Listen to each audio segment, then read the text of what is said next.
We've talked about Poland recently on VisualPolitik. I'll leave a video link in the description below. To recap, its growth and development process in the last decades have been vertiginous.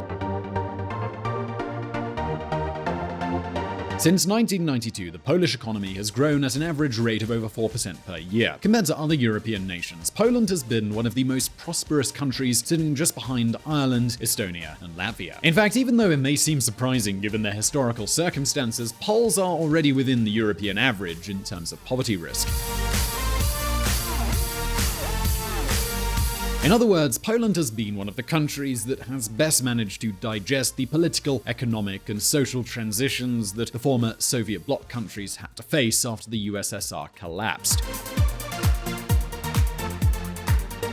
But not everything that glitters is gold. They have great statistics and economic data, there's no doubt about that. In that regard, they're undeniably successful. But what's happening in the political and social arena? Well, that's exactly where things get a bit murkier, especially if you care about such things as civil liberties. By now, you probably realize it's easier to change an economy than a society. Societal change, it just takes much longer.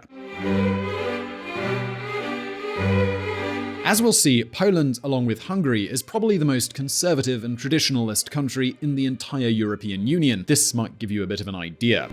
Christianity is part of our national identity. The Catholic Church was and is the preacher and holder of the only commonly held system of values in Poland. Outside of it, we have only nihilism. Jarosław Kaczynski, former prime minister and the current leader of the Law and Justice Party, the largest political party in the Polish parliament. And it's not just a matter of religion. This country has also been characterized by promoting a political agenda that, for many, directly clashes with the EU's principles. Do you want to know more about what is happening in Poland, how truly conservative its society is? What's the agenda that has become a real headache for the European authorities? Well, listen up.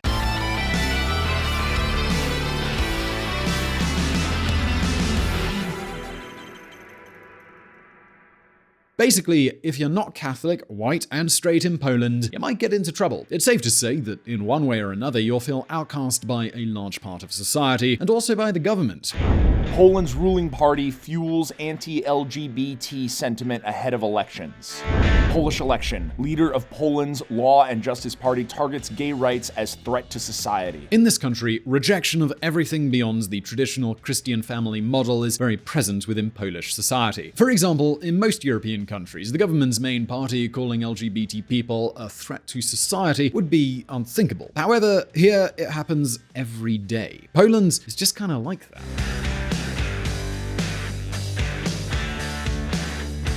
Now, how can a country like this, which somehow promotes the harassment of minorities, fit into a project like the European Union? And, well, that's the big dilemma. Because Polish policy is sometimes rather hard to understand. On the one hand, Poles continue to re-elect a nationalist, anti-immigration and homophobic party to lead the country. That is, they choose leadership that is against everything the European Community project represents. Yet, on the other hand, Polish society has the most favorable impression of the European Union. Check this out.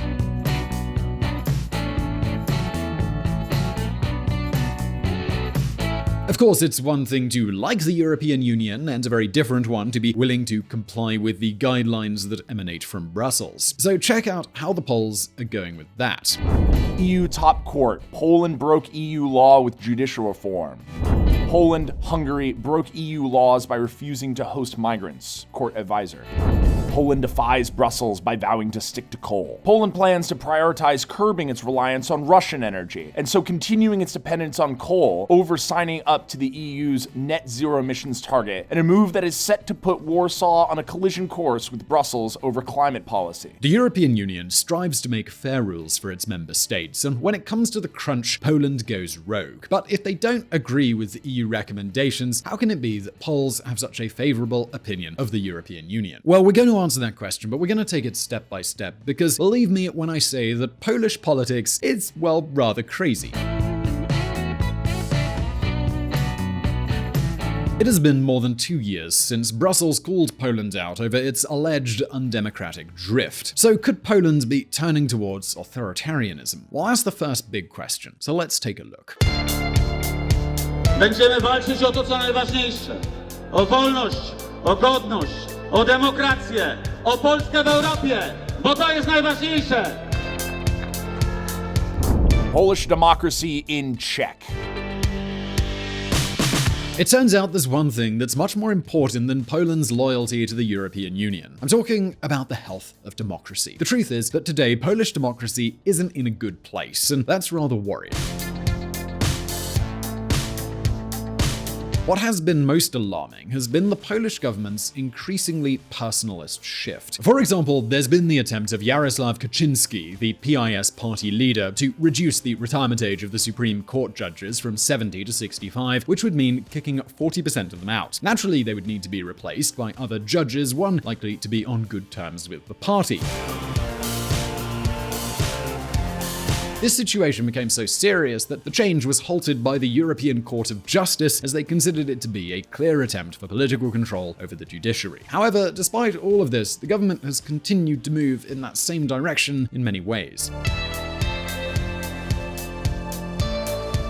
For example, in 2017, the government got Parliament to approve 3 very controversial laws. This was Kaczynski's personal push to control the country. Literally nothing and no one was going to stand in his way.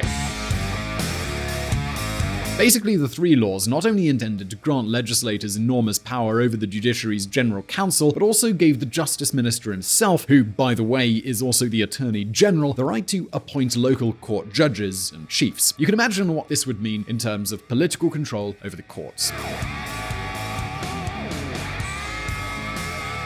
In an unexpected turn of events, the country's president, Andrzej Duda, who's sympathetic towards the PiS but doesn't actually belong to the party, soon vetoed 2 of those 3 laws, only allowing the Minister of Justice to appoint the local court chiefs. But that wasn't the end of the story. The government's obsession to control justice is constant. Poland is purging its prosecutors. Disciplinary chamber for Polish judges not independent, says ECJ's top advisor. So by this point, many of you are probably wondering, what's the EU doing about all of this? Well, we can almost say that the European Community authorities have launched a frontal attack on Poland over all of these issues. In fact, for the first time in history, Brussels activated the disciplinary action mechanism against a member country, something that could end with suspending Poland's right to vote in European decisions. Poland taken to EU's top court over alleged political control of judiciary. And what can I say? They have every reason to do so. Seeing politicians messing with the justice system is very worrying. However, the confrontations don't end with the Polish government's attempt to assault its own courts and end the separation of powers. If we also add in all of the current ruling parties' xenophobic, ultra-Catholic, and homophobic policies, then we find a country that directly contests all of the actions that the European Union has taken in recent years. Poland bashes immigrants, but quietly takes Christian ones. Liberals fear unrest as Polish Catholic Church doubles down on anti-gay rhetoric. The Archbishop of Kraków, Marek Jedrzejewski, described Poland as under siege from a, quote, rainbow plague of gay rights campaigners he compared to Poland's former communist rulers. In Poland's upcoming election, the Law and Justice Party is demonizing the LGBT community to win. Basically, the political directions of the European Union and Poland are apples and oranges. And at this point, you might be thinking, well, Simon, why then do Poles have such a good image of the European Union? Well, the truth is that the PiS, the government, and therefore the Polish society, don't dislike everything that the European Union has to offer. In fact, there's something they seem to be quite fond of.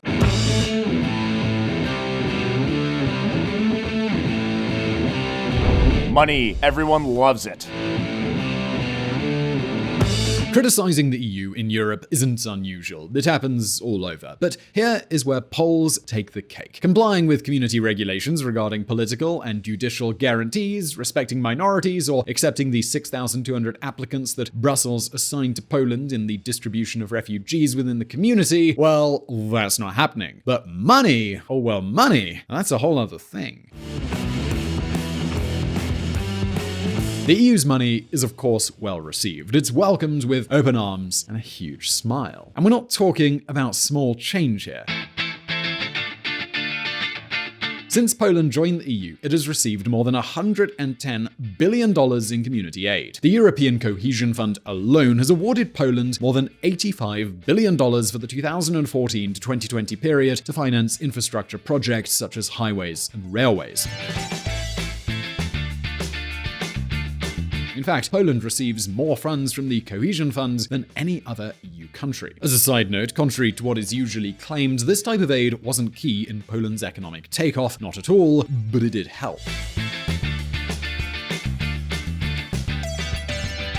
And this promotes a question that has more and more political EU leaders scratching their heads. Should the EU community make it a condition to provide financial aid only to the countries that agree to comply with the Union's rules and resolutions? Should Brussels freeze funds allocated to member states that have anti-liberal populist governments that don't fulfill their responsibilities? Well, it looks like it's going that way. Brussels tells Poland EU is, quote, not a cow you can milk. And in a way, it makes sense, doesn't it? The fact is that right now, the EU Cohesion Fund's terms and distribution for the 2021 to 2027 period are being negotiated, and it looks like Poland won't do well. Poland to get 23% less EU 2020 to 2027 budget. And if this news is confirmed, Poland could lose almost a quarter of the money it currently receives from the EU. Although with just over $64 billion, it would continue to be the largest fund recipient. But even this budget reduction is not what it seems. This cut actually has nothing to do with a punishment or anything like that, but with the fact that Poland, as we told you at the beginning of the video, is a wealthier country today with better infrastructure, and it's closer to the development average of the rest of the European Union. That, and the fact that Brexit has forced Brussels to tighten its belt as it can no longer count on the United Kingdom's annual contribution to the community coffers, and well, this is where we are.